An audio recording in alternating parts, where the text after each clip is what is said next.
Good evening everybody, welcome to another video. James here with you, going to do another 1970 to 1980 video. Thank you to everybody who jumped on the last one. The last one I did was heavy rock.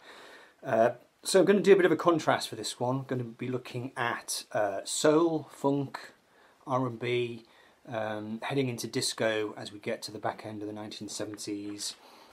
All these genres overlap, you know, I think, very much so.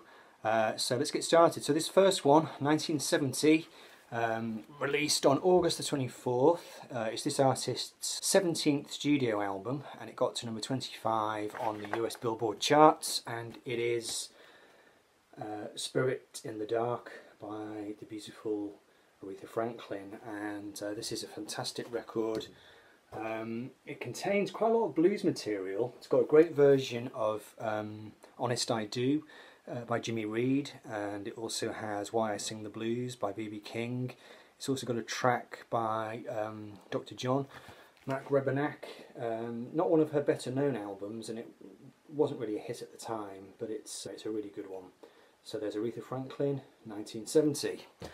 Okay, so the next one, 1971, an absolutely legendary album, came out on May the 21st, 1971. It was this artist's 11th album, got to number 6 in the US pop charts, and it was a massive departure and a hugely influential record. And it was What's Going On by Marvin Gaye, which Berry Gordy at Motown did not want to release. He thought it was too much of a downer, it was too political. It was maybe the first soul concept album, really, about a guy coming back from Vietnam and just asking the question, you know, what's going on? And it had some fairly heavy music and some fairly heavy lyrics, and I often describe this album as the Sistine Chapel of Soul. You know, it's got this incredible panoramic production, just absolutely amazing. I had a bit of a spiritual awakening to this record back in the 90s, you know, back in my younger days, but I don't want to get into that now, that would take too long to explain. Okay, a bit of a contrast now. 1972 came out on January the 31st. It's this artist's 4th album, got to number 8 in the US pop charts, and the title song of the album was this artist's only #1 hit, and we're talking about Al Green and Let's Stay Together. And this was produced by Willie Mitchell. I think it was the second album that Willie Mitchell produced. Have I got that right? Sure, I read somewhere. No, it was the 3rd album produced by Willie Mitchell, sorry, and it's just got that great high record sound, you know, Al Jackson on drums, very tightly controlled sound. In its way, it's as tightly controlled a sound as something like Revolver by the Beatles. You know, it has a very, very produced sound, really intimate, you know, the brass, it's all really dry and everything in its place. And it's just got that beautifully seductive sound that Al Green could do so well. So there we go, Al Green and Let's Stay Together. 1973, don't have a date for this, but it was March. It got to number 9 on the US pop charts, this record. Gladys Knight and the Pips, and the album Neither One of Us, which contained a couple of really great tracks. It's got her version of Who Is She and What Is She to You? By Bill Withers, who died recently, of course. And actually, yeah, I mean, that's an absolutely fantastic song. It's got a fair few songs by Johnny Bristol. Don't It Make You Feel Guilty is on here. I think the hit single was Neither One of Us Wants to Be the First to Say Goodbye. Just a great kind of soulful, quite a funky album, really. Motown released this record after the band had already left in order to go to Buddha Records, so it was the last time that they featured on Motown. So, here we go, Gladys Knight and the Pips. Okay, so 1974, this artist's 34th album. Don't have a date of release for this one, surprisingly. You'd think it would be better documented, but this is Reality by James Brown, which is quite a heavy album. Bit daft to say it's a funky album. It is quite funky. It's quite hard driving. It's quite not apocalyptic, but it's a bit dystopian. You know, there's lots of sounds on it of kind of traffic and you know, gunfire and street crime going on. It's a fairly heavy record, and Fantastic cover art. Okay, 1975. I was going to show two, but I'm just going to show one because I don't want this video to be too long. I'm going to show this one. This came out, date unknown actually, in 1975, and it was this artist's fifth album. Only got to 112 on the US chart, whereas the predecessor was a big hit. And it's this album. It's Millie Jackson and Still Caught Up. Now this was a sequel to the album Caught Up, which has quite a famous cover. It's got a kind of spider's web cover. It was a pair of concept albums she made in the 1970s where one side of the record, it tells the story of an affair basically. One side of the record is the wife narrating the story, and the other side of the record is the mistress. And on this record, she swapped sides. So on the previous record, it was the wife on one side and the mistress on the other. This one reverses it. It's the wife on side one and the mistress on side two. It's fantastic. This album ends with the mistress character being put into a straitjacket, and you can hear the doctor's voice, you know, ordering a nurse to come and help him restrain this poor woman because she's in such a bad state. You know, it's a very, very heavy album. It's quite aggressive sounding, you know. Her vocal is very aggressive, and it's not an album to chill out to at all.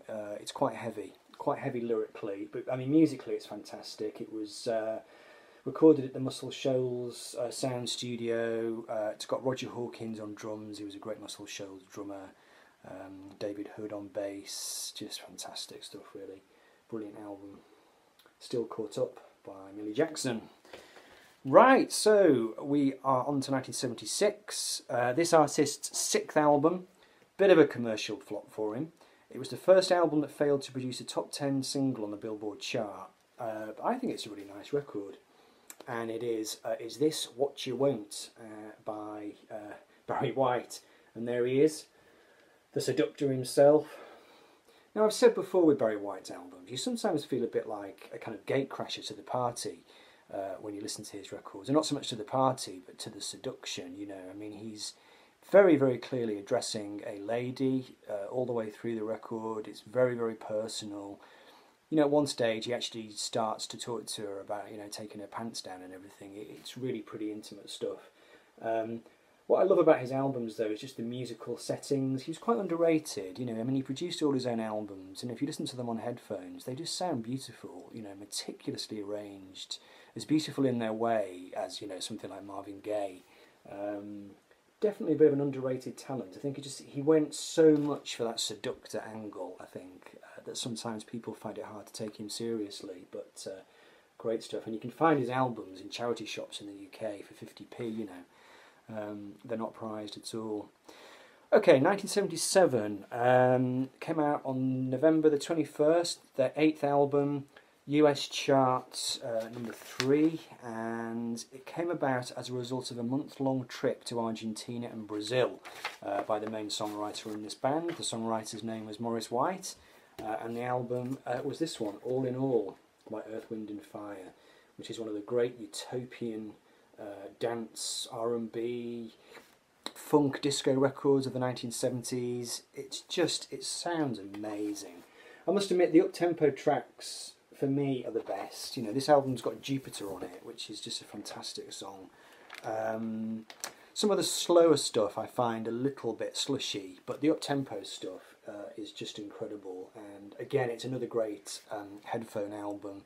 You know, the orchestration and the production and the playing on it is just absolutely second to none. You know, absolutely wonderful stuff.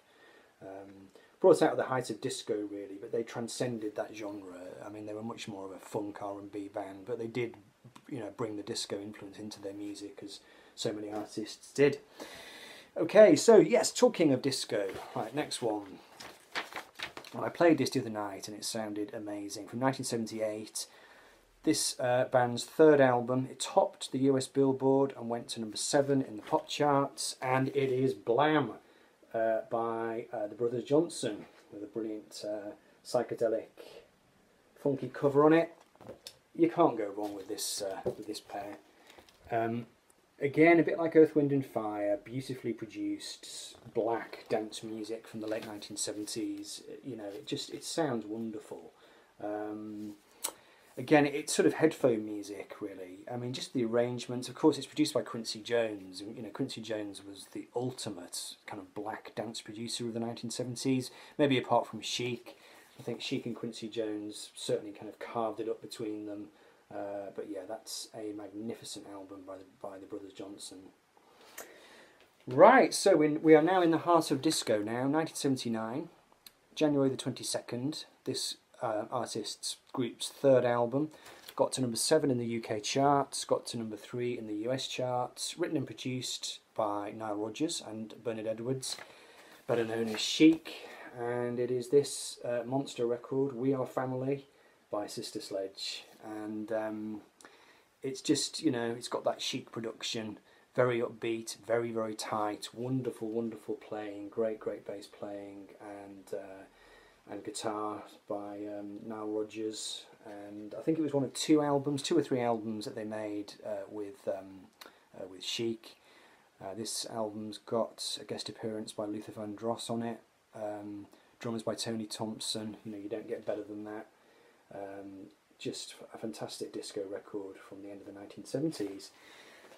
Okay, and at the risk of ending on a slightly anticlimactic note, this album, it came out on September the 29th of 1980, and it was the artist's 19th album. Now, it was his most successful album in the UK. It peaked at number 2, and it produced 4 top 10 singles, but he'd had such a magnificent run of albums in the 1970s that it couldn't really compare.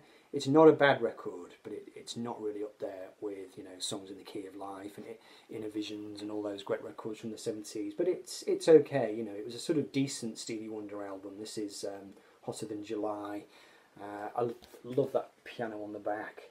And this record had his first little dalliance with reggae. I think he'd met Bob Marley the previous year. He was quite into Bob Marley anyway. It contains the song Master Blaster Jammin', which is his attempt to do a reggae song, and it's, you know, it's not bad, it's all right. And he used this record as well to celebrate the birthday of Martin Luther King. It was the song Happy Birthday was on this record, and that was used in order to honour Martin Luther King, used to honour him on his birthday. And there's a picture on the inside. Let's have a look and see where we are. There we go. On the inner sleeve there's a picture of him, and more pictures there. You know, Stevie was always a very political songwriter, and so I thought that was quite interesting.